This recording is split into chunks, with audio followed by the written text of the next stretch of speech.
Percayalah, kalau kita serius dekat dengan Allah, dunia. Oh, tadi belum selesai saya bacanya ya. Ghina fi qalbi terus wa atathud dunya wa hiya raghimah, dan Allah jadikan dunia ini melayani.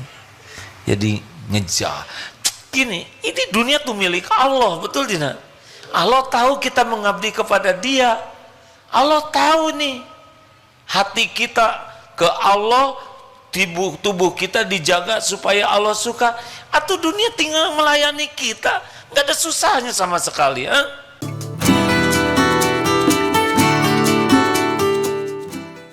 Tuhan semesta alam, pencipta, pemilik, penguasa, penentu segala-galanya, menciptakan apapun yang Dia kehendaki seisi alam ini. Tidak ada satupun yang ada di alam semesta ini kecuali Allah penciptanya. Allah juga pemiliknya, dan Allah satu-satunya penguasanya. Allah lah yang menciptakan kita, jin dan manusia, agak spesial. Malaikat tidak punya pilihan kecuali mematuhi apa yang Allah perintahkan, bagian tugas masing-masing. Lalu Allah menciptakan kita, wa ma khalaqatul jinna wal insa illa liya'budun. Tiadalah sekali-kali kuciptakan jin dan manusia kecuali untuk mengabdi kepada Allah. Kita diciptakan untuk mengabdi kepada Allah. Kita diciptakan untuk Allah. Lalu Allah menciptakan dunia berikut isinya. Huwallazi khalaqalakum ma fil ardi jami'a. Dunia berikut isinya disiapkan oleh Allah untuk melayani kita dalam upaya mengabdi kepada Allah. Jangan salah posisi hadirin. Kalau posisinya begini kita bahagia. Kita hamba Allah, pusat hidup kita adalah mengabdikan seluruh waktu aktivitas kita untuk Allah dengan menggunakan dunia berikut isinya yang diberikan sebagai layanan pelayan kita. Banyak orang pindah ke sini, ke bawah, jadi menghamba kepada dunia, menghamba kepada nafsu, menghamba kepada syahwat, menghamba kepada makhluk. Jadi yang harusnya pusat perhatiannya Allah pindah menjadi pusat perhatiannya duniawi saja. Inilah masalah kita. Contoh sederhananya begini, kita bekerja. Berapa banyak yang kalau kita bekerja, pusat perhatian kita adalah uang, kedudukan, jabatan. Padahal yang kita inginkan itu sepenuhnya milik Allah. Tidak ada satu rupiah pun yang datang kepada kita kecuali Allah yang membagikannya. Jumlahnya, waktunya, di mana tempatnya, bagaimana caranya. Jadi kalau Allah kasih, kasih.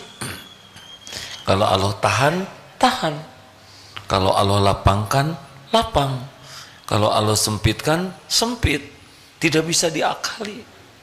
Bagi kita bekerja itu bukan masalah rezeki.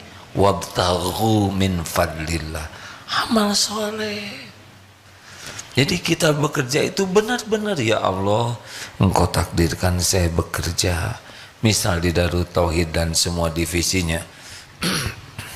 Saya mohon kepadamu bimbinganmu, jadikan pekerjaan saya ini jadi pengabdian saya kepadamu. Saya niat bekerja karena Engkau. Jadikan apapun yang saya lakukan Engkau terima jadi amal soleh. Rezeki saya Engkau yang menanggung. Engkau maha tahu semua keperluan, semua keinginan semua yang terbaik, dan semuanya ada dalam kekuasaanmu. Tenang. Dipikir habis-habisan dengan kita memikirkan jadi ibadah, pasti beda hidupnya. Tenang. Dan apa yang Allah berikan kepada kita pasti sampai, pasti sampai. Dan apa yang Allah tahan dari kita tidak akan bisa sampai. Walau kita jungkir balik apapun yang kita lakukan, kalau Allah menahan ya tidak bisa, karena pemiliknya adalah Allah. Jadi bagi kita lebih nyaman hidup ini. Dan kalau kita sudah benar-benar mengabdikan kepada Allah, udah tanggungan Allah, kita akan dikasih. Demi Allah, kita akan dicukupi lebih baik dari yang terpikirkan oleh kita. Ini serius hadirin. Dan kita sudah pernah mengalami hidup seperti itu. Di rahim, mana kita berpikir rezeki, otaknya juga belum jadi. Semua pernah ada di rahim? Pernah. 9 bulan. 9 atau 11? Yang 11 siapa? Kuda.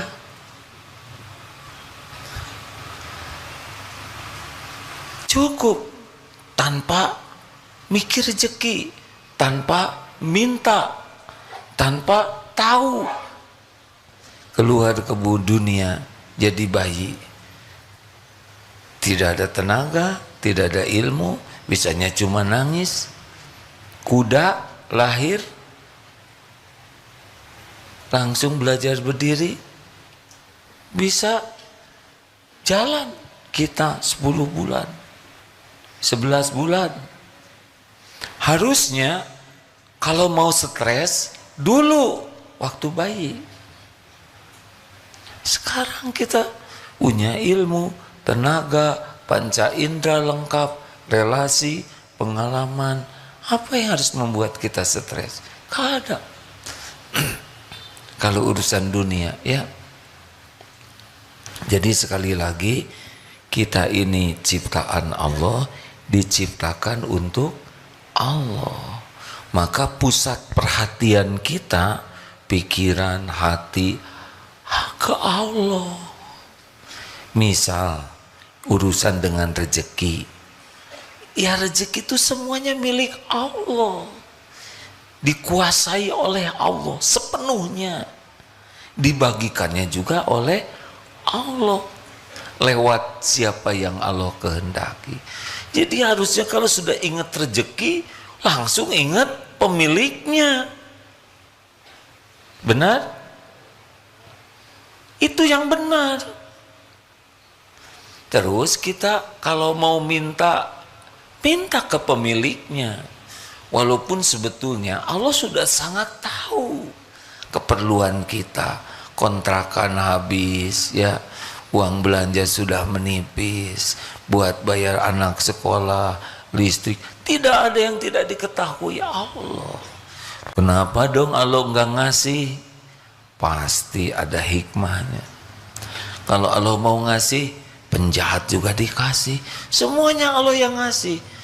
Penjahat, gangster, yakuza, mafia, koruptor, maling, begal, semuanya itu Allah yang ngasih.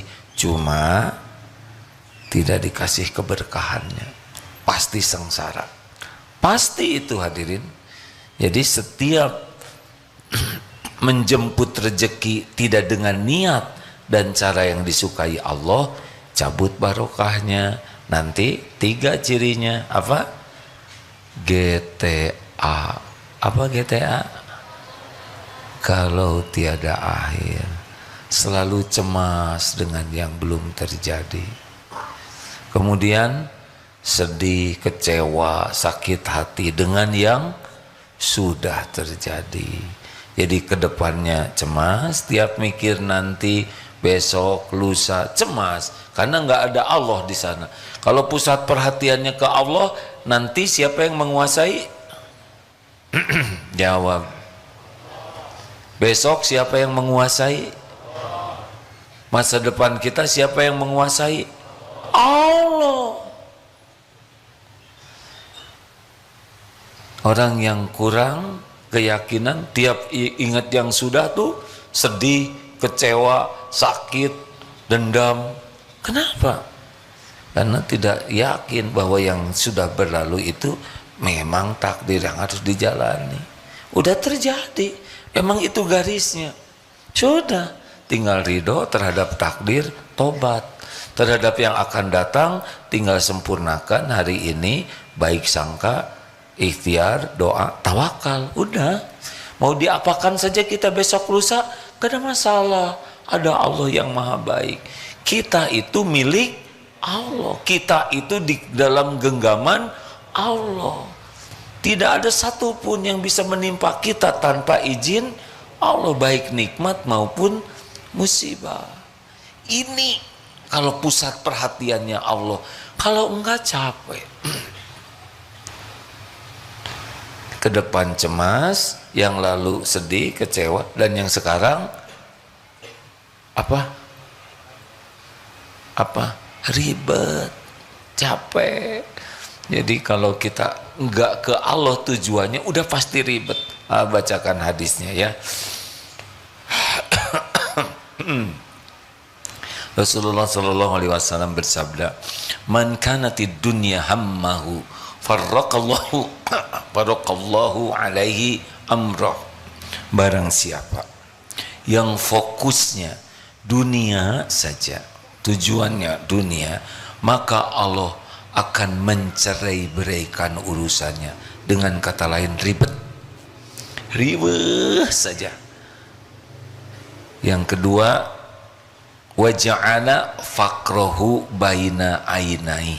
Yang kedua, Allah akan menjadikan fakir, kefakiran, takut miskin, takut kurang, takut tidak kebagian, takut aja terus. Jadi walaupun sudah dikasih banyak, tetap ketakutan. Karena oleh Allah disimpan di pelupuk matanya ini, faqrahu baina ainai. Jadi takut, jadinya dia tidak mau bayar zakat, mau sedekah pelit ya. Jadi begini aja, itu udah begitu siksaan dunianya. Ini yang menarik yang ketiga nih. Bainaina walam ya'tihi minad dunya illa ma kutiballah. Dan dia tidak mendapatkan kecuali emang jatah dia. Jadi cuman pakai ribet, pakai stres. Padahal punya dia juga. Yang kalau dia baik-baik aja ketemu. Halo? Emang Allah udah ngasih rezeki dia segitu. Hanya bener-bener jadi ribet hidupnya tuh. Gak ada bahagianya. Tegang, cemas. Nah, kalau mau milih yang ini nih. Wa man kanatil akhiratu niyatahu jama'allahu lahu amrohu. Dan barang siapa yang fokusnya negeri akhirat, perjumpaan dengan Allah ya, di akhirat tuh yang paling penting ketemu dengan Allah ya, maka Allah akan menghimpunkan urusannya. Jadi sama urusan, tapi tidak pakai ribet. Tahu puzzle? Apa? Puzzle. Ada pasangannya. Perlu ini, datang ini. Perlu itu, datang itu. Ini. Jadi kita ikhtiar itu enak, ada yang bantu. Lalu ini udah urusan sama. Pecinta dunia, pecinta akhirat banyak urusan juga. Bedanya yang satu ribet, yang satu dibantu oleh Allah, ditata. Jadinya enggak ribet kitanya, tapi pahalanya dapat. Jamallahu lahu amroh wa ja'ala ghinahu fi qalbihi. Allah menjadikan kaya di hatinya. Jadi enggak merasa takut miskin. Enggak menghibah ke orang, enggak ada kemaruk, tenang weh. Dibuat yakin, puas dengan yang ada, dan yakin terhadap yang belum ada itu bakal diadakan oleh Allah pada waktunya. Ini enak benar hadirin. Hidup seperti ini enak, tidak ribet. Jadi kerja kita tuh nggak pakai tekanan yang tidak perlu. Kita kerja aja sebagai ibadah. Contoh ya, jualan. Bagi yang punya, saya jualan karena Allah misalkan begitu. Ya Allah, pembagi rezeki adalah Engkau. Takdirmu saya sebagai pedagang. Jalani aja ringan. Berbuat baik kepada klien, baik aja. Bukan supaya dia jadi beli, bukan supaya dia jadi enggak, lempeng aja. Ini alhamdulillah ada 3 jenis jeruk, yang ini belum matang, yang ini matang, yang ini sudah kemarin matangnya. Mungkin 2 hari lagi sudah akan busuk. Bagaimana rasanya? Saya kurang tahu karena belum saya kemutin. Nggak boleh nyebut gitu, tidak sopan. Bisa dicoba saja. Kalau pohonnya sama mungkin sama, tapi kalau pohon berbeda mungkin berbeda. Saya tidak menjamin semuanya manis. Berapa harganya? Yang ini begini. Jadi gimana sih ini teh modalnya berapa? Saya boleh tidak nawar? Kenapa Bapak nawar? 10.000 ya. Kenapa? Sebetulnya istri saya sedang ngidam, tapi uang saya cuma ada segini. Ambil 2 kilo. Tapi tidak apa-apa. Ada rugi loh dek. Nggak ada ruginya. Bagi saya dagang ini adalah amal soleh. Adek, kenapa sih dagangnya jujur banget? Karena Allah mendengarkan setiap ucapan saya. Nanti orang-orang nggak pada beli. Nggak bisa Pak. Apa rezeki saya akan ketemu? Yang bukan rezeki saya tidak akan ketemu. Tugas saya adalah bagaimana niatnya lurus, ikhtiarnya benar. Dapat tidak uang itu mah bonus. Yang penting jadi amal. Keren tidak? Stres tidak yang begitu? Tidak. Hari ini nggak laku, nggak apa-apa. Hari ini nggak laku sehingga jeruk dibagikan. Gara-gara nggak laku, kita bisa berbagi jeruk. Betul tidak? Nanti gimana dong modalnya habis? Nggak mungkin. Mana qasat shadaqatun min mal. Tidak akan berkurang harta dengan sedekah. Nggak ada cerita orang sedekah berkurang hartanya. Tidak ada. Kalau saudara merasa saya kurang terus, berarti nggak sedekah. Sederhana jawabannya ya. Rezeki itu tidak perlu banyak hadirin. Yang penting tiap perlu.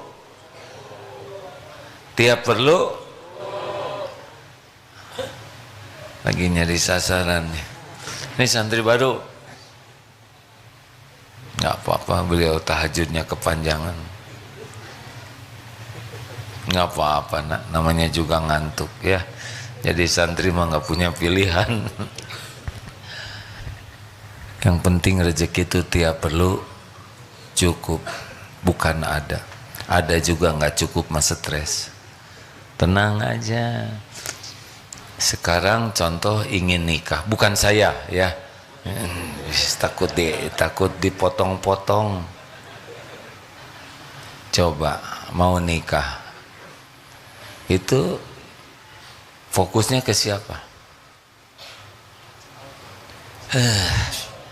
Ceramah dari tadi tidak boleh. Mau nikah fokusnya ke siapa? Ya ke Allah dong. Itu calonnya bikinan siapa? Allah. Ini mana yang mau nikah nih? Ikhwan ke akhwat, akhwat ke ikhwan. Ya sudahlah, nggak usah ribet, terserah. Ikhwan misalkan ke akhwat ya. Itu setiap akhwat itu ciptaan Allah sepenuhnya. Yang menguasai setiap akhwat siapa? Allah. Jadi tidak perlu pinjam jaket, kulit, rambut dipotong yang cocok dengan, enggak ngepek. Udah pinjam motor, pinjam jaket dari teman, ternyata teman itu pinjam jaket dari kakaknya calon itu. Jadi pas nah ya jaket saya terbongkar. Udahlah, nggak usah banyak gaya, fokus ke Allah. Ya Rob, Engkaulah satu-satunya yang mengatur jodoh. Hamba hanya memohon kepadamu. Kenalan. Dilamar terus batal, ya udah nggak apa-apa. Namanya juga rezekinya cuman sampai ngelamar, bukan sampai akad nikah. Nggak perlu kecil hati kalau fokusnya ke Allah. Karena dia batal menikah, siapa yang membatalkan? Jawab, Allah. Gimana kalau belum punya pasangan? Ya minta ke Allah. Kalau belum dikasih, ya ridho. Yang penting dekat dengan penciptanya. Emang punya jodoh pasti langsung bahagia? Hah? Ini ada ibu-ibu, Bu, yang lagi punya suami ya. Ibu dulu nerima suami, ibu nikah kan tadinya pengen bahagia, ya kan? Benar nggak sih? Tapi ternyata salah satu sumber yang membuat ibu kurang bahagia siapa? Suami kan? Sama ini juga ya. Tadinya nikah mau bahagia, ternyata sumber stres di rumah siapa? Bukan diri sendiri.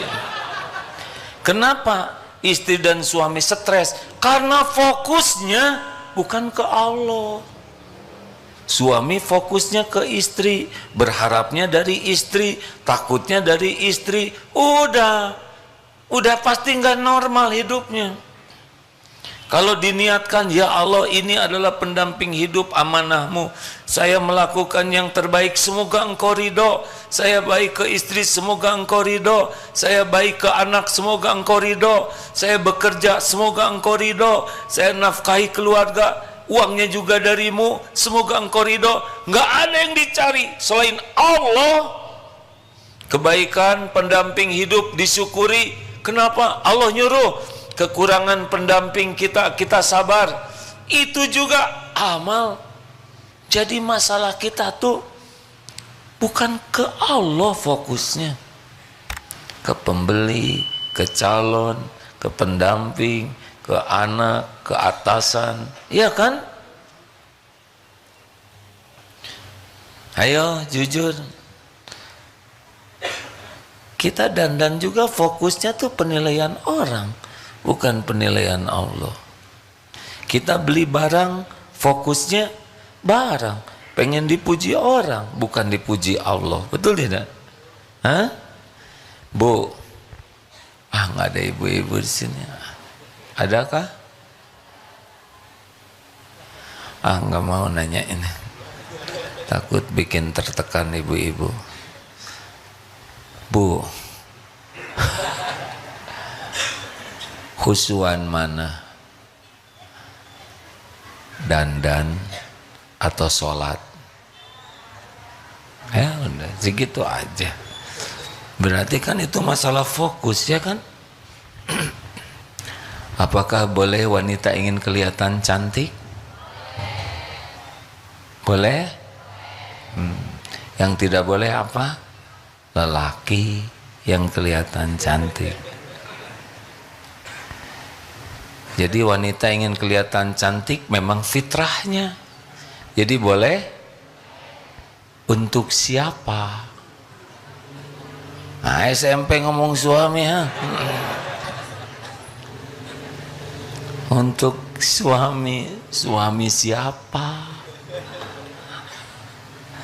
Berapa banyak orang yang sudah bersuami tapi sibuknya demi dilihat orang lain. Itu bisa jadi masalah.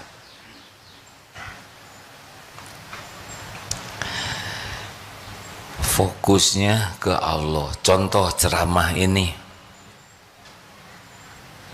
saya harus fokusnya ke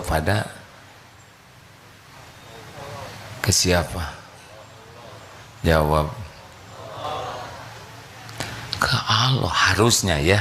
Ini teori. Kalau udah masuk ke makom ini udah tinggi derajatnya. Saya belum, tapi ingin. Harusnya seorang penceramah itu fokusnya Allah. Setiap perkataan ini disukai Allah atau tidak? Benar tidak? niat bicaranya apa? Ujub, pamer ilmu, pamer kesolehan. Kan sambil ceramah begini bisa pamer ini, pamer kepintaran, pamer kepiawaian kata-kata, pamer wawasan, kadang-kadang pamer pendidikan. Ketika saya pendidikan di Madinah ya, padahal di sana pendidikan kursus masak, tapi di sana Madinahnya disebut supaya kelihatan lulusan Madinah.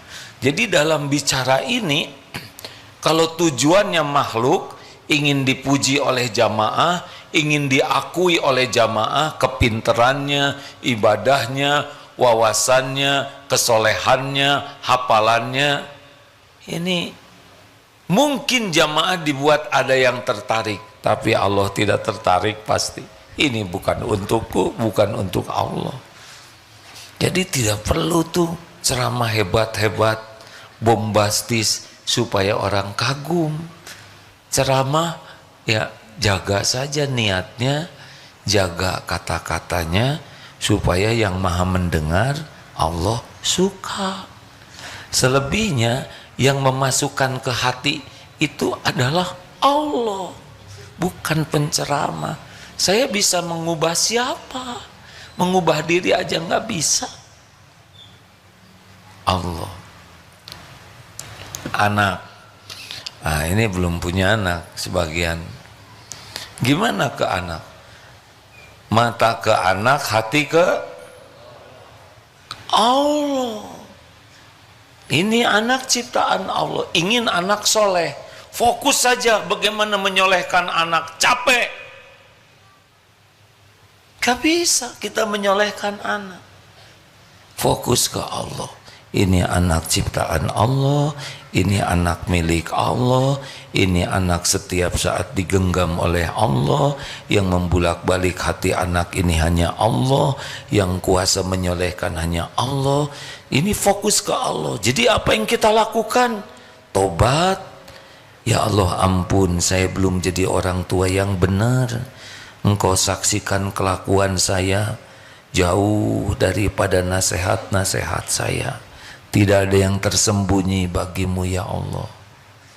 Tobat, jangan sampai nasihat dengan kelakuan tidak cocok. Yang kedua, jadi contoh. Ya Allah, jadikan saya contoh kebaikan. Ingin anak rajin, kita rajin. Ingin anak jujur, kita jujur. Ingin anak sopan, kita yang sopan. Allah melihat kita jadi contoh, sing ikhlas. Lanjut, didik dengan penuh kasih sayang dan keikhlasan sebagai amal soleh. Belum tentu anak jadi nurut, belum tentu. Sing sabar. Apalagi yang paling penting doa, karena Allah yang menguasainya. Di antaranya itu. Jadi kalau punya anak fokusnya ke Allah. Adik udah nikah belum? Belum. Ya, tetap fokus ya ke, ya bagus, bukan ke ahwat. Nanti adek mau sama dia, sedang dia mau muntah, kan gak enak kayak gitu ya. Memang sama-sama mau. Astagfirullahaladzim. Tahu nggak kata-kata barusan dicatat itu? Astagfirullah. Kadang suka pengen ngomong, kadang keceplosan. Sadarnya teh sesudahnya. Memang yang paling aman, yang paling selamat adalah diam. Cuma kalau saya diam terus di 1 jam, bikin saudara ngomong, ya kan? Nah, cicing wae katanya. Bukan tidak boleh bicara, tapi falyakul khairon, bicara baik atau diam. Fokus. Jadi kali ini judulnya fokus. Sekarang cari kerjaan ke Allah, ya kan? Pengen sehat. Ke siapa? Halo. Kita kalau sakit yang dipikir apa? Obat, dokter, rumah sakit, klinik. Kita ini sakit dengan izin Allah. Jadi gimana dong kalau kita ditakdirkan sakit? Ridho. Saya terima ya Allah. Engkau beri saya sakit, saya terima. Sing ridho. Kemudian apa? Istighfar. Sangat boleh jadi engkau beri saya sakit karena dosa saya. Tidak jaga makanan, tidak jaga kesehatan, malas olahraga. Allah lihat yang kita lakukan, namanya mager, malas olahraga.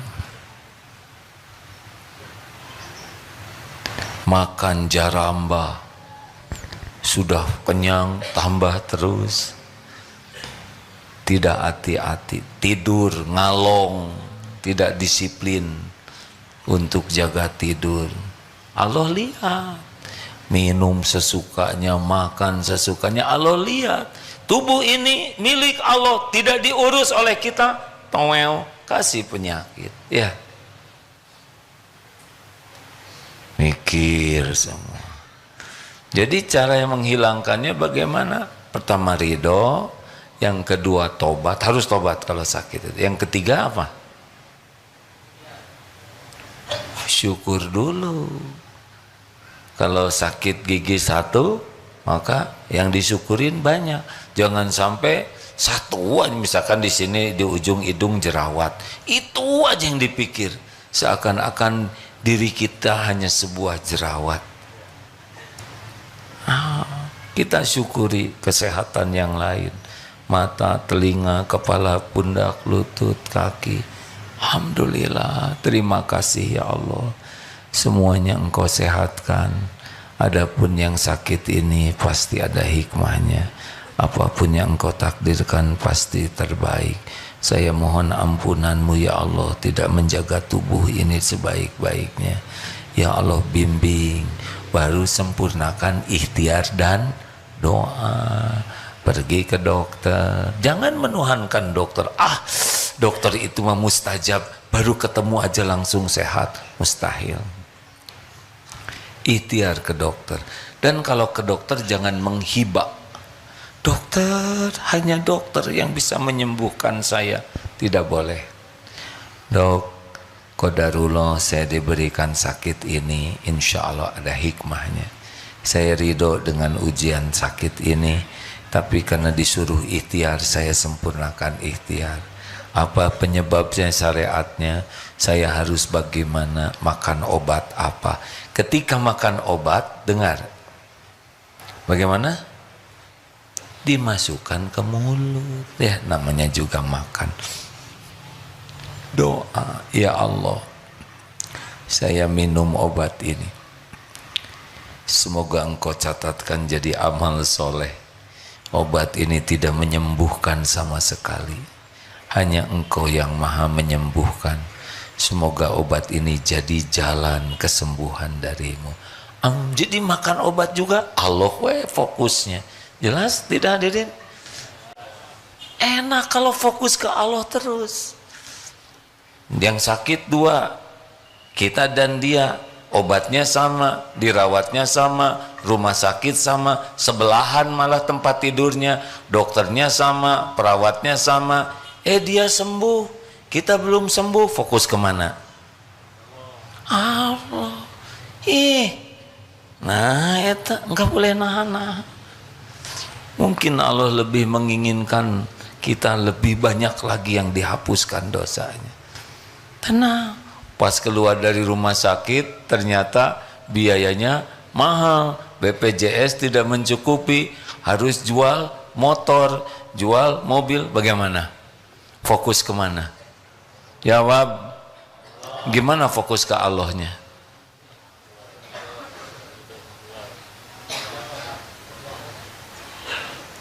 Eta teh motor milik siapa? Nah gitu, fokus ke Allahnya. Jadi jangan, aduh ya Allah, gara-gara engkau bikin sakit, saya kepaksa jual motor saya. Enak aja motor saya, Allah udah nyiapin motor supaya dijual pada waktu sakit. Tapi nanti saya nggak punya motor, Emang kalau pergi harus punya motor semua? Pergi tuh bukan harus punya motor, pergi tuh yang penting sampai. Betul tidak? Emang pergi haji harus punya pesawat semua? Apa-apa, jangan berat. Allah ngasih, ini kasih ada waktunya dikeluarin. Keluar ya ringan saja. Lahir nggak bawa apa-apa, mati juga nggak dibawa motor, benar? Apa mau motor dimasukin kuburan? Tunggu besok, pasti sudah kebongkar kuburannya ya. Allah fokusnya. Gimana kalau ada persoalan di kantor, kerjaan? Fokus ke siapa? Ada tidak persoalan yang tidak diketahui Allah? Tidak ada. Semua persoalan terjadi dengan izin Allah. Kenapa sih Allah ngasih persoalan? Ya supaya kita fokus ke Allah, minta tolong. Bukan fokus ke persoalan. Persoalan kita pikirkan, tapi minta ke Allah. Ya Rob, bimbing nih, harus bagaimana saya, harus ketemu siapa, harus melakukan apa. Engkau yang menguasai segala-galanya. Gitu hadirin. Istri marah, fokus ke siapa? Jawab lelaki, suami, aki-aki, ayo bapak-bapak, aki-aki sama-sama, dan calon aki. Ini yang batik-batik pulang dari sini dimarahi istri, fokusnya gimana? Siapa yang bisa menjinak? Astagfirullahaladzim, astagfirullah, melembutkan. Jawab. Papa teh dari mana sih? Kok jadi suami gitu-gitu amat? Tenang, tenang, langsung ya Rob. Jangan keras-keras ngomong ininya ya. Ya Allah, tuh gini lagi, tolong. Ayo minta tolongnya gimana? Kak, gimana Cik doanya Kak? Ya Allah, gimana doanya kalau pulang dari sini istri marah-marah? Cik, ini komandan, apa doanya? Ridho. Bener. Pulang capek di mana? Dari mana aja Pak? Dari mana aja Pak? Tenang we. Ya Allah, saya ridho.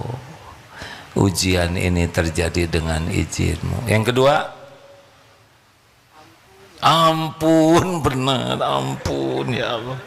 Waktu saya melatih mata kurang terjaga, astagfirullah, pasti ini teh jadi masalah. Karena Allah tahu setiap lirikan mata. Ya'lamu kha'inatal a'yun wa ma tukhfis sudur. Yang ketiga, alhamdulillah istri teh sehat, suaranya masih bentes dan keras, ya enggak? Matanya masih bisa terbeliak gitu kan. Oh, berarti jantungnya normal ya kan, dan masih istri, betul tidak? Dan berdiri lagi ngomongnya juga ya nggak berbaring lemes, alhamdulillah. Banyak yang bisa disyukuri ya, daripada ngomong nggak ada suaranya, lebih bersyukur ada suaranya. Ada lagi yang disyukuri apa ya, ini jadi latihan sabar, penggugur dosa, betul tidak? Siapa yang bisa membulak-balik hati pendamping? Hanya ya Allah. Sudah 2 jam, bulak-balik 8 kali, itu lagi. Ngerti kan sih? Ngerti nggak Pak? Ngerti. Oh, dari kemarin ngerti, tapi gitu lagi. Ya Allah, harus jawab apa? Kenapa diam aja? Jawab dong Pak. Tadi kan cocok jawabnya terus. Ya Allah, ampun ya Rabb, ampun, tiap dimarahin ampun. Cicing we. Allah ngeliatin nggak episode itu? Lihat nggak? Nah, kita fokus ke Allah aja. Ini Allah melihat. Allah. Nanti kalau udah waktunya juga. Dan istri juga makhluk ciptaan Allah, pasti ada hikmahnya gitu. Yang bikin marah-marah tuh fokus ke makhluk, bukan fokus ke Allah. Gitu rekan-rekan sekalian. Jadi judulnya kali ini, ayo fokus ke pencipta kita. Kita itu diciptakan oleh Allah untuk Allah. Adapun dunia segala isinya dengan hiruk pikuk ini justru agar kita kembali ke Allah. Makanya orang stres itu adalah orang yang tidak fokus ke Allahnya. Selain Allah aja dipikirkan, diperjuangkan, ke Allahnya sisa. Sholat sisa, tahajud enggak, ngaji enggak, zikir enggak. Terus mau apa orang kayak gini kan? Percayalah, kalau kita serius dekat dengan Allah, dunia. Oh, tadi belum selesai saya bacanya ya. Ghina fi qalbi terus wa atathud dunya wa hiya raghimah, dan Allah jadikan dunia ini melayani. Jadi ngejar. Gini, ini dunia tuh milik Allah, betul tidak? Allah tahu kita mengabdi kepada Dia. Allah tahu nih hati kita ke Allah, tubuh kita dijaga supaya Allah suka. Atau dunia tinggal melayani kita, nggak ada susahnya sama sekali. Tapi saya nggak kebeli rumah. Emang harus beli rumah? Pengen beli juga nggak dikasih? Enggak. Tapi kalau Allah mau ngasih, ada, demi Allah ada. Semua rumah di alam semesta ini milik Allah. Kalau pengen rumah jangan fokus ke rumah, tapi fokus ke bagus. Tapi harga naik, biarin, dipikirin juga tetap naik. Minta ke Allah. Tapi gimana kalau saya sampai meninggal nggak punya rumah? Tuh saya gimana? Dikubur, ya, iya kan? Kalau meninggal nggak punya rumah diapain? Pasti dikubur kan? Awas, dicatat ya. Jangan ganggu saya ya. Gitu. Jadi kesimpulan, fokuslah ke Allah ya. Dengan semua hiruk pikuk duniawi ini, kita berinteraksi dengan banyak. Nanti ada binatang, ada orang, ada alam, ada sehat sakit. Semua ini supaya kita terus dekat dengan Allah. Allah yang ngurus semuanya. Wa may yattaqillaha yaj'al lahu makhrajan. Barang siapa yang bertakwa, baginya jalan keluar. Jadi ambisi kita itu adalah ingin dekat dengan Allah, bukan dunia ambisinya.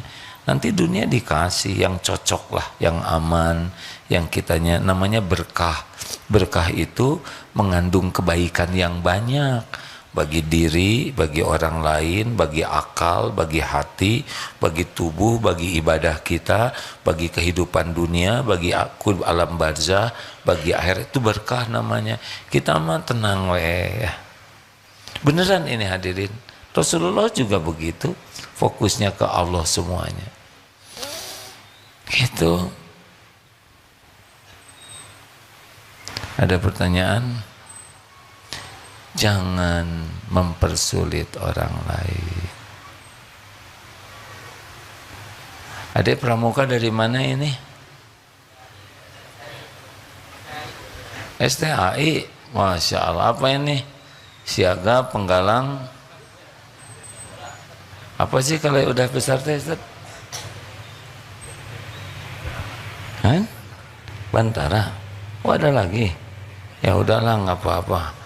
Maaf ya, harusnya nggak usah banyak bertanya. Coba apa perlunya saya bertanya? Ya, seperti orang datang, macet enggak? Mau apa? Ternyata yang datang juga sama, suka ngomong, ih meni macet. Siapa yang nanya? Yang penting udah nyampe. Nggak usah segala ditanya, tidak usah segala ingin tahu kalau tidak ada manfaatnya. Jangan iseng ya. MT Baitul Hidayah, Jakarta Utara. Waalaikumsalam. Nggak usah ditanya. Tenang ya. Alhamdulillah ibu tangannya masih bisa bergerak ya. Terima kasih Bu. Hampir aja nanya jauh Jakarta, mana ada Jakarta yang dekat ya kan. Terima kasih, semoga jadi amal soleh ya Bu. Alhamdulillah menginap sampai besok di sini. Alhamdulillah. Ada pertanyaan? Tidak ada.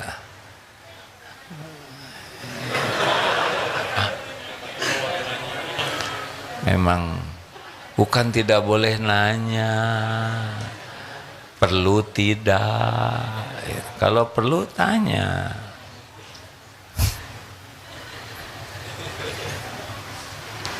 Ada yang mau ditanyakan? Yang lain dulu, yang belum nanya boleh itu santri. 3 ya. Pelatihan DTI yang mana peserta DTI? Ada pelatihan? Mana? Perjalanan. Bagaimana, enak tidak? Jadi nama siapa yang paling harus sering disebut? Nama. Siapa yang paling harus dipikirkan, ditafakuri? Siapa yang paling mendominasi hati? Ya sudah, kalau itu udah enak. Ala bizikrillah tatma'innul qulub.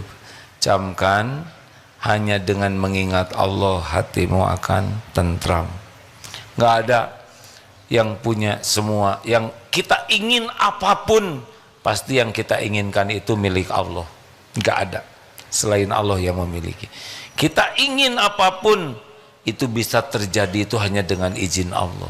Mau jungkir balik, mau gimana aja, enggak. Terserah Allah saja. Kalau Allah tahan, enggak ada. Saya ingin jadi wakil presiden misal ya. Tapi saya enggak pengen ya. Kalau Allah mau buka, buka. Kalau Allah mau tutup, tutup. Tidak ada yang bisa melampaui kekuasaan Allah. Ya Dek, silakan. Mana mikrofon? Silakan. Sudah sampai mikrofonnya belum? Ya. Bisa dibantu? Mim? Bisa tidak?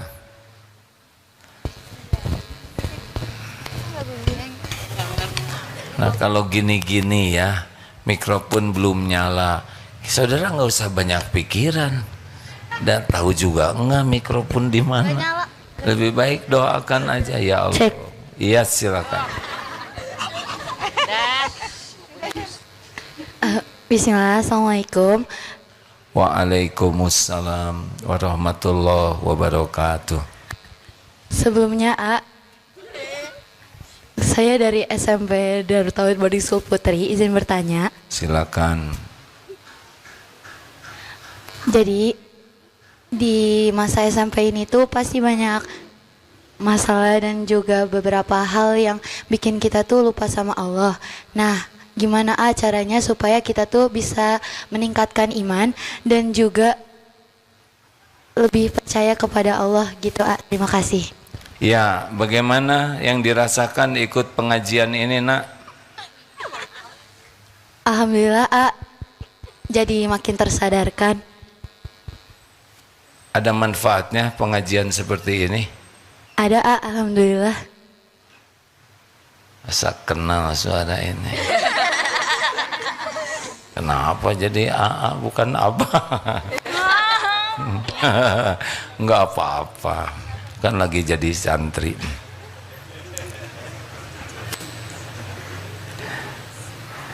Apa pertanyaannya tadi? Jadi benar, gini, bukan hanya anak-anak SMP, sebagian besar di antara kita ke Allah itu tipis ya, hanya sedikit ingatnya. Seakan-akan Allah itu tidak ada aja. Seakan-akan Allah tuh di mana? Padahal Allah Subhanahu wa taala benar-benar wa huwa ma'akum aynama kuntum wallahu bima ta'maluna basyir. Dia Allah bersamamu dimanapun engkau berada. Penglihatannya, pengawasannya, kekuasaannya, kasih sayangnya, tidak pernah sesaat pun kita lepas dari kekuasaan Allah. Dan Allah maha melihat apapun yang engkau kerjakan. Sedikit orang yang menyadari itu. Makanya kita riweuh dengan berbagai kegiatan karena kita enggak yakin ada Allah yang maha melihat. Kenapa kita sembarang bicara? Karena tidak yakin ada Allah yang maha mendengar dan tidak yakin perkataan ini akan dicatat. Jadi enak saja kita bicara. Untuk mencapai tingkat iman seperti itu, nanti puncaknya namanya ihsan. Para waliullah tuh di sini tingkatannya. Am ta'budallah ka'annaka tarah wa illam takun tarah wa innahu fa innahu ya Rabb. Ibadah seakan melihat Allah. Kalau engkau tidak bisa lihat Allah, yakinilah Allah melihatmu. Ini top kalau sudah di sini. Yang kita lakukan berupaya ke arah sana.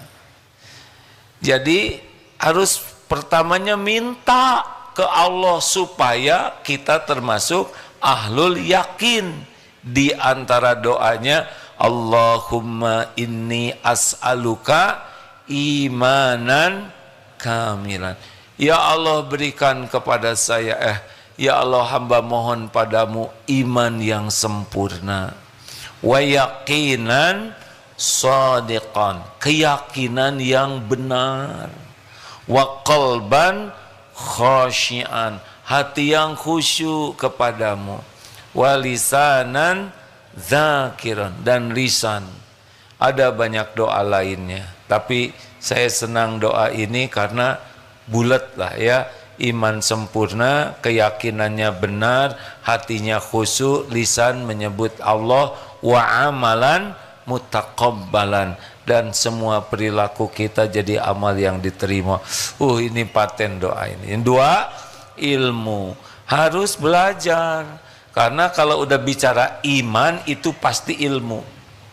Jadi kalau kita kurang belajar ilmu tauhid, kita akan kurang iman. Kalau kurang iman, pasti akhlak kita kurang baik. Itu rumus dasar. Akhlak itu bergantung iman. Iman itu bergantung ilmu yang dipelajari dengan benar, sungguh-sungguh dan berusaha diamalkan. Jadi naiknya iman ini karena ilmu dan mujahadah. Harus ada latihannya. Tahu kuda kalau tidak pernah berlatih berkuda tetap tidak bisa berkuda. Jadi belajar dengan sungguh-sungguh dan amalkan, mujahadah mengamalkan itu. Gitu. Yang ketiga, cari lingkungan. Nah, lingkungan ini berpengaruh kepada iman. Kalau lingkungannya pecinta dunia, pasti ngobrolnya duniawi. Pasti pikiran kita jadi pengen duniawi, ke sana terus. Fokusnya bukan ke Allah. Cari lingkungan yang fokusnya kepada Allah. Dunia nanti dikasih, enggak kan kemana-mana. Demi Allah, apa yang akan Allah berikan ke kita, demi Allah ketemu itu. Enggak ada ragunya. Begitu. Mau tahu supaya banyak zikir, kurangi bicara. Dari tadi bicara terus. Dikurangi kalau tidak ada manfaatnya. Diam itu selamat. Coba sambil dengar ceramah, sambil ngobrol, dapat nggak ilmunya? Enggak. Terakhir, wah nggak apa-apa. Iya. Assalamualaikum, saya dari kelas berapa? Saya dari Deki, Oh, Deki teh apa? Darul Kolbiyah 116. Siap, Bu. Pak, Dek, astagfirullahaladzim. Ya, silakan. Daurah Kolbiyah. Daurah Kolbiyah. Iya, Baik, saya ingin bertanya tentang jodoh. Eh, Bagaimana cara mendapatkan pasangan yang baik, A? Bagaimana cara berdoanya? Saya pernah dengar cerita dari dua artis A. Mereka berdoa dengan sekian puluh kriteria jodoh dan alhamdulillah mereka mendapatkan 98% dari yang mereka doakan. Itu yang mereka katakan, A. Jadi saya berusaha untuk mengikuti cara mereka selama ada di sini.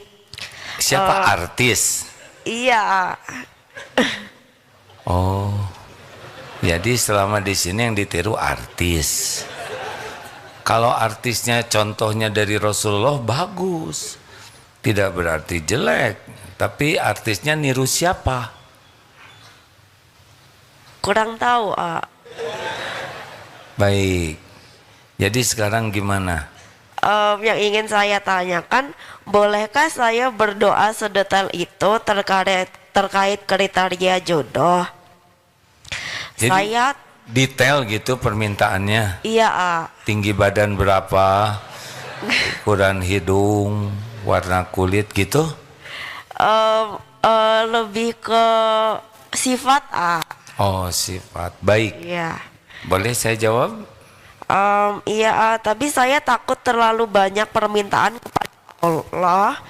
Jadi takutnya maksa, A. Sedangkan saya juga baru mulai untuk rajin beribadah dan memperbaiki diri dari berbagai sisi. Saya malu berdoa terlalu banyak di hadapan Allah, A. Iya, benar. Gitu. Tunggu dulu. Jadi malu berdoa jodoh. Iya, A. Bagus. Iya. Terus? Tapi saya ingin berdoa. Coba yang gimana maunya. Ini mumpung banyak yang ini. Coba mau yang seperti apa? Aduh, bukunya di rumah, A. Oh, dicatat. Iya. Doanya surat Al-Furqan ayat 74. Ya, benar? Mal. 74 kan, Rabbana hablana min azwajina wa dzurriyyatina qurrata a'yun waj'alna lil muttaqina imama. Itu diantaranya ya. Dek, kalau boleh AA menyarankan di dalam surat Nuh ayat 10-11 itu pertolongan Allah itu diberikan kepada yang serius sekali bertobat. Jadi banyak istighfar. Boleh minta, harus minta ke Allah. Tapi kalau terlalu ngajarin Allah nggak bagus sepertinya ya. Yang harus diminta yang pertama sekarang minta ampun. Selama ini kita mengabaikan Allah, selama ini kita melupakan Allah, selama ini kita mengkhianati Allah, sholatnya tidak pernah khusyuk, kita malah sibuk maksiat. Berapa banyak nikmat yang Allah gunakan malah digunakan untuk mengkhianati Allah. Banjiri dengan air mata tobat. Sebetulnya Allah sudah tahu siapa seperti apa yang ada minta tanpa harus detail. Ya, Allah Maha tahu. Ya'lamu ma baina aidihim wa ma khalfahum. Allah tahu yang di depan, yang di belakang saat ini. Jadi jangan risau ya. Doa itu bukan ngasih tahu Allah. Doa itu menunjukkan kita jadi hamba dan minta kepada penguasa segala-galanya. Itu inti doa. Karena Allah udah tahu, sebelum berucap saja Allah udah tahu. Apa yang kita pikirkan juga Allah tahu. Jangan detail yang membuat kita kehilangan esensinya. Jadi ke Allahnya tuh kayak yang belum tahu gitu. Ya Allah tahu nggak sih? Nggak boleh ngomong gitu, pasti udah tahu. Ya Dek? Iya, A. Apa yang tadi? Ya betul. Iya. Makasih ya. Baik. Ya terima kasih A. Gimana sesudah dapat jawaban ini? Alhamdulillah lebih tenang A. Alhamdulillah. Ya. Ini sebetulnya banyak di sini juga nih ya. Tapi nggak tahu gimana nih. Di Darut Tauhid sebentar lagi sempurnakan ikhtiar, yaitu memasang-masangkan, bukan memasang-masangkan. Ada aplikasi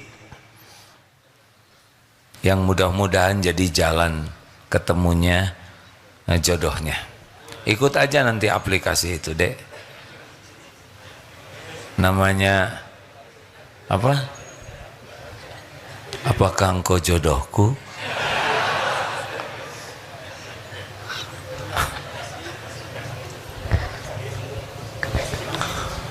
Terima kasih. Terima kasih rekan-rekan. Kata kuncinya fokus ke Allah dalam segala hal. Ya.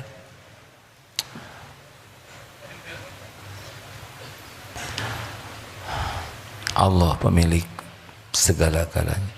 Dan kita diciptakan itu untuk Allah, bukan untuk mengabdi kepada selain Allah. Allahumma sholli ala Sayyidina Muhammad wa ala alihi wa ashabihi ajma'in. Ya Allah, telah Engkau dengarkan apapun yang terucap, hujamkan dalam diri kami hanya ilmu yang manfaat, ilmu yang menambah keyakinan kami kepadamu, ilmu yang dapat membersihkan hati, ilmu yang dapat menjadi amal yang bisa mendekatkan kami padamu. Ya Allah, Engkau tahu siapa diri kami. Engkau saksikan apapun yang kami lakukan. Tidak ada yang tersembunyi bagimu. Ya Allah, ampuni semua dosa kami. Ampuni semua maksiat yang kami perbuat, yang terang-terangan, yang sembunyi-sembunyi, yang berulang-ulang, padahal kami tahu itu dosa. Rabbana zalamna anfusana wa illam taghfir lana wa tarhamna lanakunanna minal khasirin. Ya Allah, ampuni semua keburukan akhlak kami kepada ibu bapak kami. Engkaulah yang tahu luka di hati orang tua. Allahumma ighfir lana wali walidina warhamhum kama rabbawna sighara. Ampuni dan sayangi orang tua kami. Bahagiakan di dunia saat akhir hayat, di alam barzah, terutama di sorga nanti. Ya Allah, ya Allah, lindungi kami, orang tua kami, dari azab neraka. Ya Rob, ampuni dan sayangi guru-guru kami yang menjadi jalan hidayah taufikmu, sehingga kami bisa mengenalmu. Muliakan di guru kami, keluarganya, keturunannya. Ya Allah, Allahumma ighfir lil mu'minina wal mu'minat wal muslimina wal muslimat al ahya'i minhum wal amwat. Ampuni ya Allah hamba-hambamu yang berbuat baik kepada kami, yang terang-terangan, yang sembunyi-sembunyi mendoakan kami. Ampuni dan sayangi hamba-hambamu yang pernah kami sakiti, ya Allah, yang sengaja, yang tidak sengaja. Ampuni hamba-hambamu yang pernah khilaf menyakiti kami, ya Allah. Allahumma ighfir lil mu'minina wal mu'minat wal muslimina wal muslimat al ahya'i minkum wal amwat. Ya Allah, berkahi sisa umur kami. Allahumma inna nas'aluka imanan kamilan. Karuniakan iman yang sempurna kepadamu ya Allah, keyakinan yang benar, wa qalban khashi'an wa lisanan zakiran wa amalan mutaqabbalan. Ya Allah, karuniakan kepada hamba-hambamu ini rumah tangga sakinah, keturunan yang soleh solehah. Karuniakan kepada kami lahir batin sehat walafiat, cukupi hanya dengan rizki yang halal barokah. Ya Allah, jangan biarkan duniawi ini menyilaukan, memperbudak dan menghinakan kami. Titipkan kepada kami dunia yang bisa membuat kami punya bekal pulang berjumpa denganmu. Allahumma inna nas'aluka ridhoka wal jannah wa na'udzubika min sakhatika wan nar. Istiqomahkan kami ya Allah, jadikan akhir hayat kami husnul khatimah. Ya Allah, tolong saudara-saudara kami di Palestina ya Karim, Engkau menyaksikan segala-galanya. Juga saudara kami dimanapun yang teraniaya, Engkau pelindung yang maha perkasa ya Allah. Tidak ada satupun yang lepas dari genggaman-Mu. Jangan biarkan kaum yang zalim berjaya. Rabbana atina fid dunya hasanah wa fil akhirati hasanah wa qina adzabannar. Ya Allah, jangan biarkan kami semua dipimpin oleh orang musyrik ya Rabb. Karuniakan para pemimpin yang takwa padamu. Taqabbal minna ya arhamar rahimin, innaka antas samiul alim. Amin. Subhanakallahumma bihamdik, asyhadu alla ilaha illa anta, astaghfiruka wa atubu ilaik. Assalamualaikum warahmatullahi wabarakatuh.